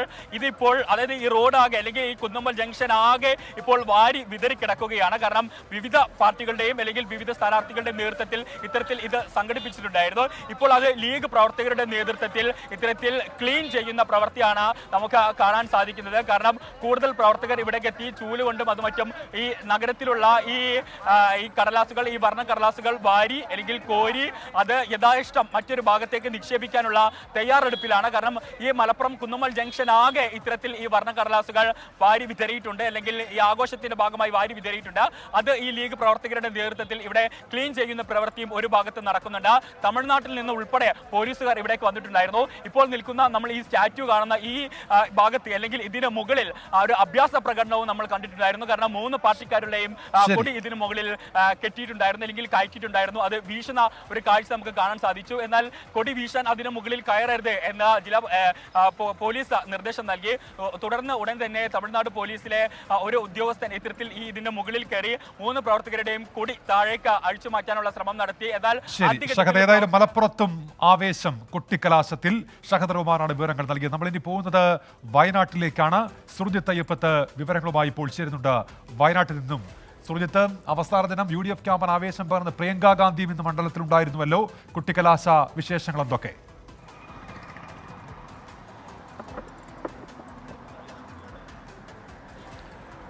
ഉന്മേഷ, ദേശീയ ശ്രദ്ധയാകർഷിക്കുന്ന മണ്ഡലം എന്നുള്ള ഖ്യാതി തന്നെയാണത്. വയനാട് രാഹുൽ ഗാന്ധിയുടെ സാന്നിധ്യം തന്നെയാണ് അത് ഏറ്റവും പ്രധാനപ്പെട്ട കാര്യം. രാഹുൽ ഗാന്ധി ഈ തെരഞ്ഞെടുപ്പ് പ്രചാരണവുമായി ബന്ധപ്പെട്ട് 2 തവണ മാത്രമേ വന്നിട്ടുള്ളൂ എങ്കിലും കോൺഗ്രസിന്റെ ഒരു അല്ലെങ്കിൽ UDFന്റെ നേതൃനിര, ദേശീയ നേതൃനിര തന്നെ ഇവിടെ ഉണ്ടായിരുന്നു. കൊട്ടിക്കലാശം നടക്കുന്ന ദിവസം ഇന്ന് പ്രിയങ്ക ഗാന്ധിയുടേതായിരുന്നു ഏറ്റവും പ്രധാനപ്പെട്ട പരിപാടി. കമ്പളക്കാടാണ് പ്രിയങ്ക ഗാന്ധി സംസാരിച്ചത്. ഇതിനുശേഷം അവർ മലപ്പുറം ജില്ലയുടെ ഭാഗമായിട്ടുള്ള നിലമ്പൂർ, എടക്കരയിലും വണ്ടൂരിലും 2 പൊതുയോഗങ്ങളിൽ പങ്കെടുത്തു. ഏതാണ്ട് 3/4 മണിക്കൂർ വളരെ വിസ്താരപൂർവ്വം അവർ സംസാരിച്ചു. അതിനുശേഷമാണ് ഇവിടെ നിന്ന് മടങ്ങിയത്. ധാരാളം ആളുകളും പ്രിയങ്ക ഗാന്ധിയെ കാണാൻ വേണ്ടി എത്തിയിരുന്നു. ഇന്നലെ മല്ലികാർജ്ജുൻ ഖാർഗെ എത്തിയിരുന്നു. അതോടൊപ്പം തന്നെ BJPയുടെ പ്രധാന ക്യാമ്പയിനർ എന്നുള്ള നിലയിൽ ഇന്നെത്തിയത് അണ്ണാമലയാണ്. അണ്ണാമലൈ BJPയുടെ തമിഴ്നാട് സംസ്ഥാന അധ്യക്ഷനാണ്, കോയമ്പത്തൂരിലെ സ്ഥാനാർത്ഥിയായിരുന്നു. അത്തരത്തിൽ അണ്ണാമലയുടെ സാന്നിധ്യം ഇന്നുണ്ടായിരുന്നു. അണ്ണാമല എത്തുന്നതിന് മുന്നോടിയായി ബോർഡ് വയ്ക്കുന്നതുമായി ബന്ധപ്പെട്ട് ചില പ്രശ്നങ്ങൾ നിലനിന്നിരുന്നു. ഇതുമായി ബന്ധപ്പെട്ട പരാതികളെല്ലാം തന്നെ പോയിട്ടുണ്ട്. LDFും UDFും ഇത് ഉയർത്തിക്കൊണ്ട് പരാതിയുമായി പോയിട്ടുണ്ട്. കാരണം പൊതുസ്ഥലത്ത് ബോർഡ് സ്ഥാപിച്ചു, അത് തെരഞ്ഞെടുപ്പ് ചട്ടങ്ങളുടെ ലംഘനമാണെന്നുൾപ്പെടെയുള്ള കാര്യങ്ങൾ ചൂണ്ടിക്കാട്ടിയാണ് അതിൽ പ്രതിഷേധം ഉയർന്നത്. അത് ബോർഡ് തെരഞ്ഞെടുപ്പ് ഉദ്യോഗസ്ഥർ എടുക്കുകയും അത് വീണ്ടും BJP പ്രവർത്തകർ അത് ബലം പ്രയോഗിച്ച് എടുത്തുകൊണ്ടുവന്ന് റോഡരികിൽ വീണ്ടും സ്ഥാപിക്കുകയും ചെയ്തു. ഇത് LDF UDF പ്രവർത്തകർ ചോദ്യം ചെയ്തു. അങ്ങനെ ഒരു അനിഷ്ട സംഭവം ഉണ്ടായി എന്നൊഴിച്ചാൽ മറ്റ് പ്രശ്നങ്ങൾ ഉണ്ടായിട്ടില്ല. മാത്രമല്ല ഇന്ന് റോഡ് ഷോ വളരെ വർണ്ണാഭമായ രീതിയിലാണ് ഇന്ന് സംഘടിപ്പിച്ചത്. LDF സ്ഥാനാർത്ഥി ആനി രാജ മീനങ്ങാടിയിൽ നിന്നാണ് പ്രചാരണം തുടങ്ങിയത്. അവർ കേണിച്ചിറ, പനമരം, അതുവഴി മാനന്തവാടി, പിന്നീട് പടിഞ്ഞാറത്തറ വഴി തിരിച്ച് വൈകിട്ടാകുമ്പോഴേക്കും ഈ കൽപ്പറ്റ നഗരത്തിലേക്ക് കേന്ദ്രീകരിക്കുകയായിരുന്നു. ആദ്യം റോഡ് ഷോ തുടങ്ങിയത്, കൊട്ടിക്കലാശത്തിന് റോഡ് ഷോ തുടങ്ങിയത് ആനി രാജയുടെ നേതൃത്വത്തിൽ തന്നെയാണ്. തെരഞ്ഞെടുപ്പ് പ്രചാരണത്തിൽ അവർ വേറെ മുന്നോട്ട് പോയിരുന്നു. പക്ഷേ ഈ LDFിന്റെ റാലി ഈ കൊട്ടിക്കലാശം ചുങ്കത്ത് നടക്കുന്നതിനിടയിൽ ഒരു DMKയുടെ വാഹനം, DMK കൊടിയെല്ലാം കെട്ടിയ ഒരു വാഹനം, ഏതായാലും അത്തരത്തിൽ ഒരു ചെറിയ സംഘർഷവും ഈ കൊട്ടിക്കലാശത്തിനിടെ ഉണ്ടായി എന്നാണ് സുർജിത്ത് അയ്യപ്പത്ത് റിപ്പോർട്ട് ചെയ്യുന്നത് വയനാട്ടിൽ നിന്ന്. ഇനി ആലപ്പുഴയിലേക്കാണ്. TK റിജിത്തുണ്ട് ആലപ്പുഴയിൽ നിന്ന്. തത്സമയം റിജിത്ത്, കൊട്ടിക്കലാശം അത് പൂർത്തിയായി കഴിഞ്ഞിരിക്കുന്നു. എന്തൊക്കെയാണ് വിവരങ്ങൾ റിജിത്ത്? ശക്തമായ മത്സരം നടന്ന ആലപ്പുഴയിലെ കൊട്ടിക്കലാശത്തിന്റെ ആവേശത്തിനും ആ ചൂടുണ്ടായിരുന്നു എന്ന് നമുക്ക് നിസ്സംശയം പറയാൻ കഴിയും. 3 പോയിന്റുകളിലായിട്ടായിരുന്നു UDFന്റെയും LDFന്റെയും NDAയുടെയും കൊട്ടിക്കലാശങ്ങൾ തീരുമാനിച്ചിരുന്നത്. ഞാനിപ്പോൾ നിൽക്കുന്നത് സക്കറിയ ബസാർ എന്നുള്ള പോയിന്റിലാണ്. ടൗണിൽ തന്നെയുള്ള സക്കറിയ ബസാറിലാണ്. ഇവിടെയാണ് അല്പസമയം മുമ്പ് LDFന്റെ കൊട്ടിക്കലാശം പൂർത്തിയായിട്ടുള്ളത്. വലിയ ആവേശത്തിൽ LDF പ്രവർത്തകർ അവസാന മണിക്കൂറിലെ പ്രചാരണം കൊഴുപ്പിക്കുന്നത് നമ്മൾ കണ്ടു. സ്ഥാനാർത്ഥിയുടെ കൂടി വരവോടുകൂടി ആവേശം അതിന്റെ പീക്കിലേക്ക് പോകുന്നത് നമ്മൾ കണ്ടു. ഏറ്റവും വലിയ വർണ്ണാഭമായ ആവേശകരമായ കാഴ്ചകൾ തന്നെ LDFന്റെ കൊട്ടിക്കലാശത്തിൽ കാണാൻ കഴിഞ്ഞു. താളങ്ങൾ, മേളങ്ങൾ, നൃത്തങ്ങൾ, ആവേശം അതിന്റെ ഏറ്റവും പരകോടിയിലേക്ക് പോകുന്ന കാഴ്ച നമ്മൾ കണ്ടു. ഇതിന് തൊട്ടടുത്തുള്ള പോയിന്റിൽ വെച്ചിട്ടായിരുന്നു, അതായത് ഈ റോഡിന് അപ്പുറത്തുള്ള പോയിന്റിൽ വെച്ചിട്ടായിരുന്നു UDFന്റെ കൊട്ടിക്കലാശത്തിനുള്ള സ്ഥലം തീരുമാനിച്ചിരുന്നത്. അവിടേക്ക് 4 മണിയോടുകൂടി തന്നെ പ്രവർത്തകരുടെ വലിയ ഒഴുക്ക് ഉണ്ടാവുന്നത് നമ്മൾ കണ്ടു. അതിനുശേഷം ഒരു 5:30യോടുകൂടി KC വേണുഗോപാൽ എത്തിയതോടുകൂടി ആ ആവേശം അതിന്റെ പരകോടിയിലേക്ക് കടക്കുന്നത് നമ്മൾ കണ്ടു. വാഹനത്തിൽ നിന്നിറങ്ങിയ KC വേണുഗോപാലിനെ തോളിലേറ്റിക്കൊണ്ട് പ്രവർത്തകർ അവിടെ ഒരു ചെറിയ വേദിയിലേക്ക് പോകുന്നത് നമ്മൾ കണ്ടു. അതിനിടയിലുള്ള പ്രസംഗത്തിൽ മുഖ്യമന്ത്രിയൊക്കെ കടന്നാക്രമിച്ചുകൊണ്ട്, കേന്ദ്ര സർക്കാരിനെ കടന്നാക്രമിച്ചുകൊണ്ടൊക്കെ അദ്ദേഹം പ്രസംഗിക്കുന്നത് നമ്മൾ കണ്ടു. ഇന്ന് ഇവിടെ നിന്ന് തൊട്ട് അധികം അകലെയല്ലാത്ത മറ്റൊരു പോയിന്റിലായിരുന്നു NDAയുടെ കൊട്ടിക്കലാശം നിശ്ചയിച്ചിരുന്നത്. അവിടെയും ആവേശകരമായ കൊട്ടിക്കലാശം തന്നെ നടന്നിട്ടുണ്ട്. ഇന്ന് രാവിലെ മുതൽ മണ്ഡലത്തിൽ അവസാനവട്ട വോട്ടുറപ്പിക്കാനുള്ള തിരക്കിലായിരുന്നു സ്ഥാനാർത്ഥികൾ. റോഡ് ഷോ എന്നുള്ളതായിരുന്നു, റോഡ് ഷോ, മണ്ഡല പര്യടനം, വാഹന പ്രചാരണം എന്നുള്ളതായിരുന്നു സ്ഥാനാർത്ഥികളുടെ രാവിലെ സ്വീകരിച്ച പ്രചാരണ രീതി. അരൂർ മുതൽ കരുനാഗപ്പള്ളി വരെ നീണ്ടുകിടക്കുന്ന മണ്ഡലത്തിൽ ആരിഫ് രാവിലെ മുതൽ തന്നെ പര്യടനം ആരംഭിക്കുന്നത് നമ്മൾ കണ്ടു. തീരദേശ മേഖലയിലൂടെ ആയിരുന്നു അദ്ദേഹത്തിന്റെ പ്രചാരണം. KC വേണുഗോപാൽ ടൗൺ മേഖല കേന്ദ്രീകരിച്ചുകൊണ്ടായിരുന്നു പ്രചാരണം. ശോഭാ സുരേന്ദ്രനാണെങ്കിൽ ഇന്ന് രാവിലെ നമുക്കറിയാം അമിത്ഷാ മണ്ഡലത്തിൽ ഉണ്ടായിരുന്നു. അമിത്ഷായുടെ പരിപാടിക്ക് ശേഷം ഉച്ചയ്ക്ക് 1 മണിയോടുകൂടിയാണ് പ്രചാരണത്തിലേക്ക്. അങ്ങനെ ആവേശക്കടലായി കലാശക്കുട്ട് മാറുന്നതാണ് ആലപ്പുഴയിലും കണ്ടത് എന്നാണ് TK റിപ്പോർട്ട് ചെയ്യുന്നത് ആലപ്പുഴയിൽ നിന്നും. യമനിൽ വധശിക്ഷയ്ക്ക് വിധിക്കപ്പെട്ട് ജയിലിൽ കഴിയുന്ന നിമിഷപ്രിയയെ 12 വർഷങ്ങൾക്ക് ശേഷം നേരിൽ കണ്ട് മാതാവ് പ്രേമകുമാരി. യമനിലെ സനയിലെ ജയിലിലെത്തിയാണ് പ്രേമകുമാരി മകളെ കണ്ടത്. വിഷ്ണു സുരേഷുണ്ട് ഇപ്പോൾ കൊച്ചിയിൽ നിന്ന് വിവരങ്ങളുമായി. വിഷ്ണു, അതൊരു വികാരനിർഭര കൂടിക്കാഴ്ചയാണല്ലോ. 12 വർഷങ്ങൾക്ക് ശേഷം ഈ മോചിപ്പിക്കാനുള്ള ചർച്ചകൾ അതെവിടം വരെ എത്തി വിഷ്ണു? ഉന്മേഷ്, വലിയ ശുഭപ്രതീക്ഷ നൽകുന്ന വാർത്തയാണ് യമനിൽ നിന്ന് പുറത്തു വരുന്നത്. 12 വർഷങ്ങൾക്ക് ശേഷം നിമിഷപ്രിയയെ മാതാവ് പ്രേമകുമാരി ജയിലിലെത്തി കണ്ടിരിക്കുന്നു. ഒരു അമ്മ നടത്തിയ പോരാട്ടത്തിന്റെ കഥ കൂടി ഇതിലുണ്ട്. 2017 ഈ കൊലപാതകം അല്ലെങ്കിൽ നടക്കുന്നത്. അതിനുശേഷം വലിയൊരു നിയമ പോരാട്ടത്തിനൊടുവിൽ അവരെ കാണാൻ അനുമതി ലഭിക്കുന്നു. അവിടെ എത്തുമ്പോൾ പോലും ചില ആശങ്കകൾ ഉണ്ടായിരുന്നു, നിമിഷപ്രിയയെ കാണാനാകുമോ എന്നെല്ലാം. പക്ഷേ അതെല്ലാം മാറിയിരിക്കുന്നു. ഇന്ന് ഉച്ചയ്ക്ക് 1 മണി ഇന്ത്യൻ സമയം 1 മണിക്കാണ് സനായിലെ ജയിലിലെത്തി നിമിഷപ്രിയയെ മാതാവ് കണ്ടത്. നിമിഷപ്രിയ ഫോറത്തിന്റെ അംഗം സാമുൽ ജെറോം ഉൾപ്പെടെയുള്ള ആളുകൾ നിമിഷപ്രിയയുടെ മാതാവിനൊപ്പം ഉണ്ടായിരുന്നു. ഇനി അടുത്ത നടപടി എന്നത് ഈ ഗോത്രത്തലവന്മാരുമായുള്ള ചർച്ചയാണ് നിമിഷപ്രിയയുടെ മാതാവും അതോടൊപ്പം മറ്റ് അധികൃതരും മലയാളി ഫൗണ്ടേഷനുമായി ബന്ധപ്പെട്ടുള്ള ആളുകളെല്ലാം ഈ ഗോത്രത്തലവന്മാരുമായി ചർച്ച നടത്തും. അവർ ആ ചർച്ചയിൽ എടുക്കുന്ന തീരുമാനത്തിന്റെ അടിസ്ഥാനത്തിലായിരിക്കും കൊല്ലപ്പെട്ട യമൻ പൗരന്റെ കുടുംബവുമായുള്ള സംസാരം നടക്കുക. അതിനുശേഷമായിരിക്കും നിമിഷപ്രിയയുടെ മോചനത്തിന്റെ കാര്യത്തിൽ ഒരു അന്തിമ തീരുമാനത്തിലേക്ക് എത്തുക. പക്ഷേ ഇപ്പോൾ വരുന്നത് ഏറ്റവും സന്തോഷകരമായ വാർത്താ, വികാര നിർഭരമായ ഒരു കൂടിക്കാഴ്ച. 12 വർഷത്തിന് ശേഷം മകളെ കാണാൻ പ്രേമകുമാരി അവിടെ എത്തി. അത് സാധ്യമായിരിക്കുന്നു. എടുത്തു പറയേണ്ടത് ഇവർക്കൊപ്പം നിന്ന് അഭിഭാഷകൻ സുഭാഷ് ചന്ദ്രൻ ഉൾപ്പെടെയുള്ള ആളുകളുടെ പേരാണ്. അതോടൊപ്പം മറ്റ് സന്നദ്ധ സംഘടനകളും വിദേശ മലയാളികളും ഉൾപ്പെടെ ഇടപെട്ടിരുന്നു. 2017 യമൻ കോടതി ഇവരുടെ ഹർജി തള്ളുകയും വധശിക്ഷയ്ക്ക് വിധിക്കുകയുമായിരുന്നു. പിന്നീട് വലിയ നിയമ പോരാട്ടത്തിനൊടുവിലാണ് ഈ യാത്ര പോലും സാധ്യമായത്. കേന്ദ്ര സർക്കാരിന്റെ പിന്തുണ ഉണ്ടായില്ല എന്ന് കുടുംബം വളരെ ആവർത്തിച്ച് പറഞ്ഞിരുന്നു. അതെല്ലാം മറികടന്നുകൊണ്ട് ആ കൂടിക്കാഴ്ച സാധ്യമായിരിക്കുന്നു. ഇനി നിമിഷപ്രിയയെ തിരികെ നാട്ടിലേക്ക് എത്തിക്കാനുള്ള നടപടിയിലേക്ക് കടക്കുകയാണ് കുടുംബം. ഉന്മേഷം. ശരി, വിഷ്ണു സുരേഷാണ് വിവരങ്ങൾ നൽകിയത്. മാസപ്പടി കേസിൽ മകൾ വീണ നിയമവിരുദ്ധമായി ഒന്നും ചെയ്തിട്ടില്ലെന്ന് മുഖ്യമന്ത്രി പിണറായി വിജയൻ. തന്നെ കേന്ദ്ര ഏജൻസികൾ എന്തുകൊണ്ട് അറസ്റ്റ് ചെയ്യുന്നില്ല എന്ന രാഹുൽ ഗാന്ധിയുടെ ചോദ്യം വിടുവായത്തമാണ്. രാഹുലിനെയല്ല, കോൺഗ്രസ് നിലപാടുകളെയാണ് ചോദ്യം ചെയ്തത്. നരേന്ദ്രമോദിയുടെ വർഗീയത പാരമ്യത്തിലെത്തിയെന്നും 24 അനുവദിച്ച പ്രത്യേക അഭിമുഖത്തിൽ മുഖ്യമന്ത്രി പറഞ്ഞു. 24 എക്സ്ക്ലൂസീവ്. 24 അനുവദിച്ച പ്രത്യേക അഭിമുഖത്തിൽ വിവിധ രാഷ്ട്രീയ വിഷയങ്ങളിലും ആരോപണങ്ങളിലും മുഖ്യമന്ത്രിയുടെ മറുപടി. മകൾ വീണയുടെ കമ്പനിയായ എക്സാലോജിക്കിനെതിരായ മാസപ്പടി കേസ് പുകമറ സൃഷ്ടിക്കാനുള്ള ശ്രമമെന്ന് മുഖ്യമന്ത്രി. അവളൊരു കമ്പനി നടത്തി. എത്ര ആളുകൾ കമ്പനി നടത്തുന്നു? ഇതെന്താ ഒരു കുട്ടി ആദ്യമായിട്ട് കമ്പനി നടത്തുകയാണോ കേരളത്തിലും ഇന്ത്യയിലും? ആ ഒരു പേരൊക്കെ ഇട്ടിട്ട് ഒരു പുകമറ സൃഷ്ടിക്കാം. പക്ഷേ അന്വേഷണ ഏജൻസികൾ കൃത്യമായി അന്വേഷിച്ചാൽ അതിനകത്ത് എന്തെങ്കിലും കണ്ടെത്താൻ പറ്റുമോ? രാഹുൽ ഗാന്ധിക്കെതിരെ വീണ്ടും വിമർശനം. ഏത് കേസിന്റെ അടിസ്ഥാനത്തിലാണ് തന്നെ അറസ്റ്റ് ചെയ്യണമെന്നാവശ്യപ്പെടുന്നതെന്ന് ചോദ്യം. കേന്ദ്ര ഏജൻസികളുടെ കാര്യത്തിൽ കോൺഗ്രസിന് ഇരട്ടത്താപ്പ്. എന്തൊരു വിടുവായത്വമാണത്? അത് തന്നെയല്ലേ എനിക്ക് ചോദിക്കാനുള്ളത്. രാഹുൽ ഗാന്ധി കോൺഗ്രസിൻ്റെ ഒരു ദേശീയ നേതാവാണല്ലോ. എന്തടിസ്ഥാനത്തിലാണ് എന്നെ അറസ്റ്റ് ചെയ്യേണ്ടത്? എന്ത് കേസിൻ്റെ ഭാഗമായിട്ടാണ്? എന്താണ് അങ്ങനെ ഒരു ചോദ്യം ചോദിക്കാൻ അദ്ദേഹത്തെ പ്രേരിപ്പിച്ച കാര്യം? വസ്തുതാപരമായിരിക്കണ്ടേ ചോദ്യം? മുസ്ലിം ലീഗ് സമസ്തയോട് സഹിഷ്ണുത കാണിക്കുന്നില്ല. പുറമേ നിന്ന് നോക്കുന്ന ഒരു ആളെന്ന നിലക്ക് എനിക്ക് തോന്നുന്നത് ലീഗ് പലപ്പോഴും ഒരു സഹിഷ്ണുതയോടെ എല്ലാ കാര്യങ്ങൾ നീക്കിയിട്ടുള്ളത്. നേരത്തെയുള്ള അവരുടെ നേതാക്കളും ഈ സമസ്തയുമായിട്ടൊക്കെയുള്ള ബന്ധം വളരെ സുദൃഢമായതായിരുന്നു. കോൺഗ്രസിനൊപ്പം നിൽക്കുന്ന മുസ്ലിം ലീഗിന്റെ അവസ്ഥ പരിതാപകരം. കോൺഗ്രസ് ലീഗിനെ അപമാനിക്കുകയാണ്. അക്കൗണ്ടുകൾ മരവിപ്പിച്ച ക്രൈസ്തവ സഭകളെ കൂടെ കൂട്ടാൻ BJP ശ്രമിക്കുന്നതായും തിരുവനന്തപുരം ലത്തീൻ രൂപതയുടെ കാര്യം പരാമർശിച്ച് മുഖ്യമന്ത്രി. പ്രധാനമന്ത്രി നരേന്ദ്രമോദിയുടെ വിവാദ പ്രസ്താവന മുസ്ലിം ജനവിഭാഗത്തെ ആക്രമിക്കാൻ പ്രേരിപ്പിക്കുന്നതെന്നും വിമർശനം. കേരളത്തിൽ ഭരണവിരുദ്ധ വികാരമില്ലെന്നും LDF മികച്ച വിജയം നേടുമെന്നും മുഖ്യമന്ത്രി അവകാശപ്പെട്ടു. 24 കണ്ണൂർ. കുട്ടിക്കലാശവുമായി ബന്ധപ്പെട്ട ഒരു സംഘർഷ വാർത്ത കൂടി വരുന്നുണ്ട്. നെയ്യാറ്റിൻകരയിൽ UDF പ്രവർത്തകനും പോലീസും ഏറ്റുമുട്ടിയെന്നുള്ളതാണ്. സംഘർഷത്തിനിടെ KSRTC ബസ്സിന് കേടുപാടുണ്ടായി. കോൺഗ്രസ് പ്രവർത്തകർക്കെതിരെ പോലീസ് കേസെടുത്തു. സലിം മാലിക്കുണ്ട് തിരുവനന്തപുരത്ത്. സലിം, എന്താണ് ഈ സംഘർഷത്തിന് കാരണമായത്?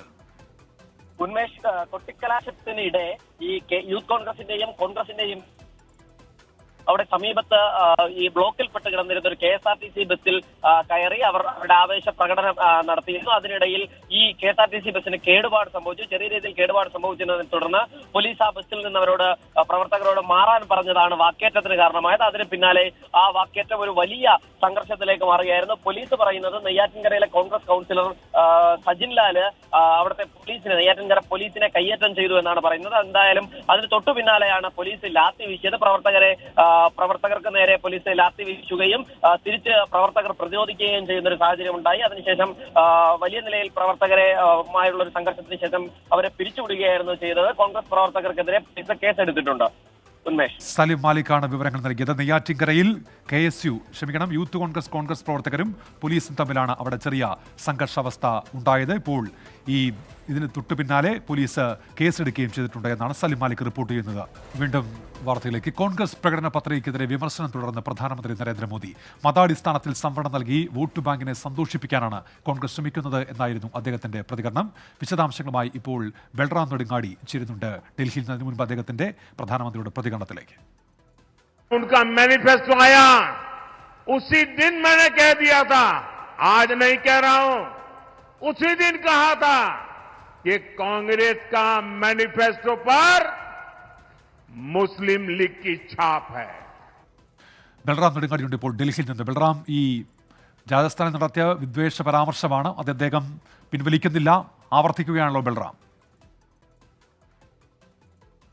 ഉന്മേഷ്, രാജസ്ഥാനിലെ ബൻസ്വാഡയിൽ പ്രധാനമന്ത്രി നരേന്ദ്രമോദി നടത്തിയ പരാമർശം വിവാദമാവുകയും പ്രതിപക്ഷം ഒന്നടക്കം കൂട്ടപ്പരാതിയുമായി രംഗത്തെത്തുകയും ചെയ്യുന്ന ഘട്ടത്തിലും പ്രധാനമന്ത്രി നരേന്ദ്രമോദി അത് പിന്നീടുള്ള ഓരോ പ്രചരണ വേദികളിലും ആവർത്തിക്കുന്നതാണ് നമുക്ക് കാണാൻ കഴിയുന്നത്. ഇന്ന് അദ്ദേഹം ഛത്തീസ്ഗഡിലും മധ്യപ്രദേശിലുമായി 3 പ്രചാരണ യോഗങ്ങളിൽ പങ്കെടുത്തു. ഈ 3ഇടത്തും അദ്ദേഹം ഇക്കാര്യം ആവർത്തിക്കുന്നു. എന്നാൽ വ്യത്യസ്തമായ ഒരു സമീപനം അദ്ദേഹം സ്വീകരിച്ചിരിക്കുന്നത് മുസ്ലിം എന്ന പദം ഉപയോഗിക്കുന്നില്ല എങ്കിൽ പോലും കോൺഗ്രസിന്റെ വോട്ട് ബാങ്ക് എന്ന പദം അത് ആവർത്തിച്ച് ഉപയോഗിക്കുകയും കോൺഗ്രസിന്റെ വോട്ട് ബാങ്ക് ആര് എന്ന ചോദ്യം ഉന്നയിക്കുകയും ജനങ്ങൾക്ക് ഈ വാചകം പൂർത്തിയാക്കാതെ അത് ജനങ്ങൾക്ക് വിട്ടുകൊടുക്കുകയും ചെയ്യുന്ന ശൈലിയാണ് സ്വീകരിക്കുന്നത്. ഒപ്പം തന്നെ 2 ആരോപണങ്ങൾ കൂടി അദ്ദേഹം പുതിയതായി ഉയർത്തിക്കൊണ്ടുവന്നിരിക്കുന്നു. ഒന്ന്, SC/ST OBC വിഭാഗങ്ങളുടെ സംവരണം വെട്ടിച്ചുരുക്കി അതിൽ കോൺഗ്രസിന്റെ വോട്ട് ബാങ്കിനെ കൂടി ഉൾപ്പെടുത്താനുള്ള നീക്കം നടക്കുന്നു.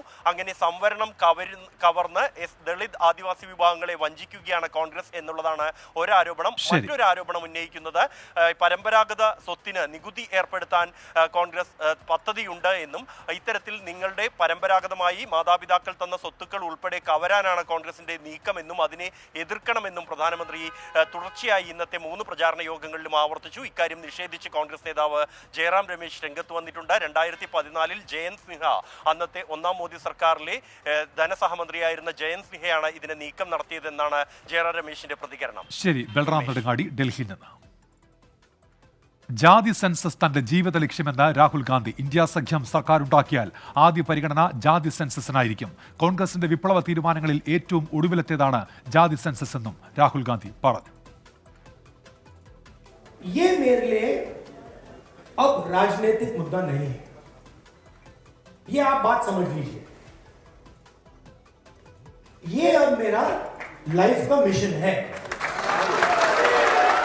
കോൺഗ്രസ് പ്രകടന പത്രിക മുന്നോട്ട് വയ്ക്കുന്ന ജാതി സെൻസസ് പ്രധാനമന്ത്രി നരേന്ദ്രമോദി അടക്കമുള്ള BJP നേതാക്കൾ വിവാദമാക്കിയ പശ്ചാത്തലത്തിലാണ് രാഹുൽ ഗാന്ധിയുടെ വിശദീകരണം. 22 അതിസമ്പന്നർക്ക് പ്രധാനമന്ത്രി നൽകിയ പണത്തിലെ ചെറിയൊരു പങ്ക് 90% ആളുകൾക്ക് വീതിച്ചു നൽകുകയാണ് കോൺഗ്രസിന്റെ ലക്ഷ്യം. 90% का पैसा है. अब मैं कह रहा हूं कि भैया अगर 90% का पैसा है तो 1-2 लाउडस्पीकर तो पकड़ा दो. 90% आबादी के पास 650 में से 100, और वो भी छोटे छोटे. രാമക്ഷേത്ര പ്രതിഷ്ഠ, പുതിയ പാർലമെന്റ് മന്ദിരത്തിന്റെ ഉദ്ഘാടനം എന്നീ ചടങ്ങുകളിൽ ദളിത് ആദിവാസി വിഭാഗത്തിൽ നിന്ന് ആരെയും കണ്ടില്ല എന്നും രാഹുൽ ഗാന്ധി വിമർശിച്ചു. കോൺഗ്രസ് പ്രകടന പത്രിക ചർച്ച ചെയ്യാൻ ഡൽഹിയിൽ സംഘടിപ്പിച്ച സാമാജിക് ന്യായ് സമ്മേളനത്തിലാണ് രാഹുൽ ഗാന്ധിയുടെ വിമർശനം. സ്വാതന്ത്ര്യം, ഭരണഘടന, ധവള വിപ്ലവം തുടങ്ങി കോൺഗ്രസിന്റെ വിപ്ലവ തീരുമാനങ്ങളിൽ ഏറ്റവും ഒടുവിലത്തേതാണ് ജാതി സെൻസസ് എന്നും രാഹുൽ ഗാന്ധി പറഞ്ഞു. 24 ഡൽഹി. തെരഞ്ഞെടുപ്പ് കമ്മീഷനെ നിയന്ത്രിക്കാനോ അതിന്റെ പ്രവർത്തനങ്ങളിൽ ഇടപെടാനോ കഴിയില്ല എന്ന് സുപ്രീം കോടതി. തെരഞ്ഞെടുപ്പിൽ മുഴുവൻ VVPAT സ്ലിപ്പുകളും എണ്ണണം എന്നാവശ്യപ്പെടുന്ന ഹർജി പരിഗണിച്ചപ്പോഴാണ് സുപ്രീം കോടതിയുടെ പരാമർശം. സുപ്രീം കോടതിയുടെ ചോദ്യങ്ങൾക്ക് തെരഞ്ഞെടുപ്പ് കമ്മീഷൻ മറുപടി നൽകി. ഹർജി വിധി പറയാനായി മാറ്റി. ഇലക്ട്രോണിക് വോട്ടിംഗ് മെഷീനിൽ വോട്ട് രേഖപ്പെടുത്തിയത് കൃത്യമാണോ എന്നുറപ്പിക്കാൻ സമ്മതിദായകരെ സഹായിക്കുന്നതാണ് VVPAT സ്ലിപ്പുകൾ. തെരഞ്ഞെടുപ്പിൽ മുഴുവൻ VVPAT സ്ലിപ്പുകളും എണ്ണണമെന്ന ഹർജി പരിഗണിച്ച സുപ്രീം കോടതി തെരഞ്ഞെടുപ്പ് കമ്മീഷനോട് സാങ്കേതിക വശങ്ങളെക്കുറിച്ച് വിശദീകരണം ചോദിച്ചു. ബാലറ്റ് യൂണിറ്റുകൾ, VVPAT, ചിപ്പ് എന്നിങ്ങനെ 3 യൂണിറ്റുകളാണ് വോട്ടിംഗ് യന്ത്രത്തിലുള്ളത്. ഓരോന്നിനും സുരക്ഷിതമായി സ്ഥാപിച്ച പ്രത്യേക മൈക്രോ കൺട്രോളറുകളുണ്ട്. എല്ലാ മൈക്രോ കൺട്രോളറുകളും ഒറ്റത്തവണ മാത്രം പ്രോഗ്രാം ചെയ്യാവുന്നവയാണ്. തെരഞ്ഞെടുപ്പ് കമ്മീഷനും ഭാരത് ഇലക്ട്രോണിക്സുമാണ് ചിഹ്നം ലോഡ് ചെയ്യുന്നത്. എല്ലാ മെഷീനുകളും 45 ദിവസത്തേക്ക് സ്ട്രോങ് റൂമിൽ സൂക്ഷിക്കും. പരാതികളുണ്ടെങ്കിൽ പരിശോധിക്കുമെന്നും തെരഞ്ഞെടുപ്പ് കമ്മീഷൻ സുപ്രീം കോടതിയിൽ അറിയിച്ചു. ദുരുപയോഗം ചെയ്യപ്പെടാൻ സാധ്യതയുള്ളതിനാൽ ഇലക്ട്രോണിക് വോട്ടിംഗ് യന്ത്രത്തിലെ സോഴ്സ് കോഡ് പരസ്യപ്പെടുത്താനാകില്ലെന്ന് സുപ്രീം കോടതി ചൂണ്ടിക്കാട്ടി. വോട്ടിംഗ് യന്ത്രത്തിൽ അട്ടിമറി നടത്തിയതിന് തെളിവില്ലെന്നും തെരഞ്ഞെടുപ്പ് കമ്മീഷന്റെ പ്രവർത്തനങ്ങൾ നിയന്ത്രിക്കാൻ കോടതിക്ക് കഴിയില്ലെന്നും ജസ്റ്റിസുമാരായ സഞ്ജീവ് ഖന്ന, ദീപാങ്കർ ദത്ത എന്നിവരടങ്ങിയ ബെഞ്ച് നിരീക്ഷിച്ചു. മെറിറ്റിന്റെ അടിസ്ഥാനത്തിലല്ല, ചില ചോദ്യങ്ങൾ ഉയർന്നപ്പോഴാണ് നിർദ്ദേശങ്ങൾക്കായി വിഷയം പരിഗണിച്ചതെന്നും ഉന്നയിച്ച ചോദ്യങ്ങളിൽ വിശദീകരണം ലഭിച്ചുവെന്നും വ്യക്തമാക്കിയ കോടതി ഹർജി വിധി പറയാൻ മാറ്റി. 24 ഡൽഹി. ഡൽഹി ജന്തർ മന്ദറിൽ നാടകീയ പ്രതിഷേധവുമായി തമിഴ്നാട്ടിൽ നിന്നുള്ള കർഷകർ കാർഷിക വിളകൾക്ക് താങ്ങുവില ഉറപ്പാക്കുക, രാജ്യത്തെ എല്ലാ നദികളും തമ്മിൽ ബന്ധിപ്പിക്കുക തുടങ്ങിയ ആവശ്യങ്ങൾ ഉന്നയിച്ചായിരുന്നു പ്രതിഷേധം. ഇതിനിടെ സ്ത്രീകൾ ഉൾപ്പെടെയുള്ള കർഷകർ ടെലിഫോൺ ടവറിന് മുകളിൽ കയറി ആത്മഹത്യാ ഭീഷണി മുഴക്കിയത് ആശങ്കയ്ക്ക് ഇടയാക്കി. തമിഴ്നാട്ടിൽ നിന്നുള്ള 200ഓളം കർഷകരാണ് കേന്ദ്ര സർക്കാരിനെതിരെ പ്രതിഷേധവുമായി ജന്തർ മന്ദറിലെത്തിയത്. കടബാധ്യതയെ തുടർന്ന് ആത്മഹത്യ ചെയ്ത കർഷകരുടെ തലയോട്ടികളും അസ്ഥികളും കയ്യിലേന്തിയായിരുന്നു പ്രതിഷേധം. കാർഷികോൽപ്പന്നങ്ങളിൽ നിന്നുള്ള വരുമാനം ഇരട്ടിയാക്കുക, പെൻഷൻ 5000 രൂപയാക്കി ഉയർത്തുക, വ്യക്തിഗത ഇൻഷുറൻസ് ഉറപ്പാക്കുക, ഇന്ത്യയിലെ എല്ലാ നദികളെയും തമ്മിൽ ബന്ധിപ്പിക്കുക തുടങ്ങിയ ആവശ്യങ്ങൾ ഉന്നയിച്ചായിരുന്നു പ്രതിഷേധം.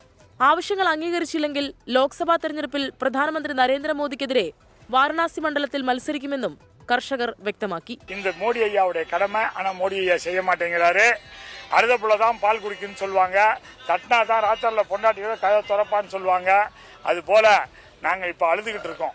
நேற்று வந்தோம், காவல்துறை வச்சு தாக்குறாரு மோடி. எங்களை காப்பாற்ற வேண்டியது மோடியுடைய கடமை. காப்பாற்றவில்லை. இந்தியாவில் எல்லா விவசாய சங்கங்களையும் அழைத்து நாங்கள் வாரணாசியில் 1000 பேர் அவருக்கு எதிர்த்து நாமினேஷன் தாக்கல் பண்ணோம். പ്രതിഷേധത്തിനിടെ കർഷകരിൽ ചിലർ സമീപത്തെ ടെലിഫോൺ ടവറിൽ കയറി ആത്മഹത്യാ ഭീഷണി മുഴക്കിയത് ആശങ്കയ്ക്കിടയാക്കി. ഫയർഫോഴ്സ് എത്തിയാണ് സ്ത്രീകൾ ഉൾപ്പെടെയുള്ള പ്രതിഷേധക്കാരെ അനുനയിപ്പിച്ച് താഴെ ഇറക്കിയത്.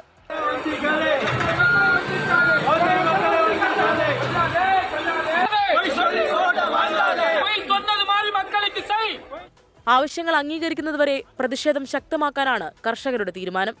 24 ഡൽഹി.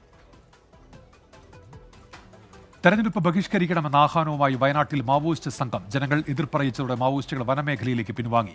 തലപ്പുഴ കമ്പമലയിലെത്തിയ 4 അംഗ സംഘത്തിന്റെ ദൃശ്യങ്ങൾ പുറത്ത്. മാവോയിസ്റ്റ് സാന്നിധ്യത്തിന്റെ പശ്ചാത്തലത്തിൽ പോലീസ് സുരക്ഷ വർദ്ധിപ്പിച്ചു. ഇന്ന് രാവിലെ 6:15 തോക്കുധാരികളായ 4 അംഗ മാവോയിസ്റ്റുകൾ കമ്പമലയിലെത്തിയത്. പാടികൾക്ക് സമീപം നിന്ന് മുദ്രാവാക്യം വിളിച്ചു. തെരഞ്ഞെടുപ്പ് ബഹിഷ്കരിക്കാൻ ആഹ്വാനം ചെയ്തു.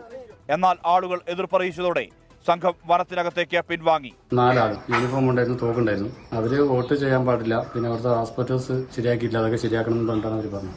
Maoist Kabanidalam commander CP Moideen, Soman, Santhosh, Ashiq എന്ന മനോജ് എന്നിവരാണ് എത്തിയതെന്ന് ദൃശ്യങ്ങളിൽ നിന്ന് വ്യക്തമായി. CP മൊയ്തീൻ മലപ്പുറം പാണ്ടിക്കാട് സ്വദേശിയാണ്. സോമൻ വയനാട് സ്വദേശിയും ആഷിഖ് എന്ന മനോജ് തൃശൂർ വിയ്യൂർ സ്വദേശിയുമാണെന്ന് പോലീസ് വ്യക്തമാക്കി. തിരുവനന്തപുരത്ത് വിദ്യാർത്ഥിയായിരിക്കെയാണ് മനോജ് ഈ സംഘത്തിന്റെ ഭാഗമായത്. നേരത്തെ കമ്പമലയിലെ വനവികസന കോർപ്പറേഷൻ ഓഫീസ് മാവോയിസ്റ്റുകൾ അടിച്ചു തകർത്തിരുന്നു. ഇതിനുശേഷം വലിയ എതിർപ്പാണ് മാവോയിസ്റ്റുകൾക്കെതിരെ ഈ പ്രദേശത്തു നിന്ന് ഉയർന്നത്. 6 ഏറ്റുമുട്ടലിന് ശേഷം നിർജ്ജീവമായിരുന്ന മാവോയിസ്റ്റുകൾ വീണ്ടും എത്തിയതോടെ തെരഞ്ഞെടുപ്പ് പശ്ചാത്തലത്തിൽ സുരക്ഷ പോലീസ് വർദ്ധിപ്പിച്ചിട്ടുണ്ട്. 24 വയനാട്.